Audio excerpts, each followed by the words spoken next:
পররাষ্ট্র উপদেষ্টা মোহাম্মদ তাওহিদ হোসেন বলেছেন, সরকার চায় নির্বাচনে সর্বোচ্চ সংখ্যক পর্যবেক্ষক ও সাংবাদিক আসুক, তবে ভিসা দেওয়ার ক্ষেত্রে যথেষ্ট যাচাই বাছাই করা হবে। বড় সহিংসতা হলে যারা নির্বাচনে অংশ নিতে পারছেন না তারা করতে পারে বলে মন্তব্য তার। চীনের অর্থায়নে সামরিক ড্রোন কারখানা স্থাপন নিয়ে কিছু জানেন না উল্লেখ করে তিনি বলেন, বাংলাদেশের নিজের দেশে কি করবে তা নিজেই সিদ্ধান্ত নেবে। পান্থ রহমান জানিয়েছেন বিস্তারিত। নির্বাচন ঘনিয়ে আসছে, বাড়ছে নির্বাচনকালীন সহিংসতার সংখ্যা। এ নিয়ে দলগুলোরও আছে অভিযোগ, পাল্টা অভিযোগ।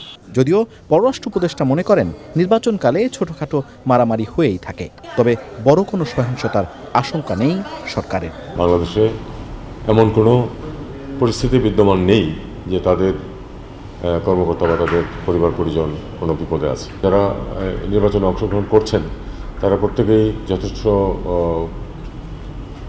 তাদের কার্যকলাপে যথেষ্ট সংযমের পরিচয় দিচ্ছেন।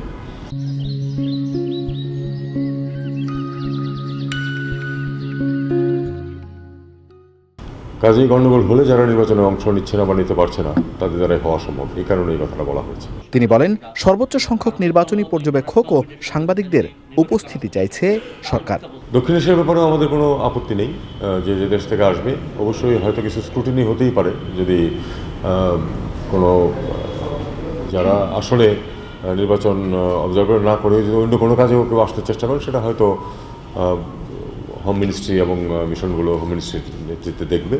সমস্ত পৃথিবী থেকে ম্যাক্সিমাম সম্ভব অবজারভার, ম্যাক্সিমাম সাংবাদিক আমরা চাই। বাংলাদেশের চীনের সামরিক ড্রোন কারখানা স্থাপনের চুক্তির বিষয়টি তিনি পত্রিকা পড়ে জেনেছেন বলে জানান উপদেষ্টা।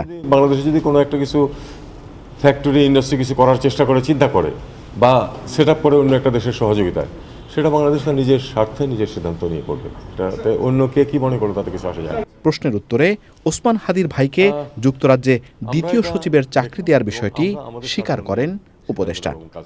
ধন্যবাদ। পান্থ রহমান, চ্যানেল আই, ঢাকা।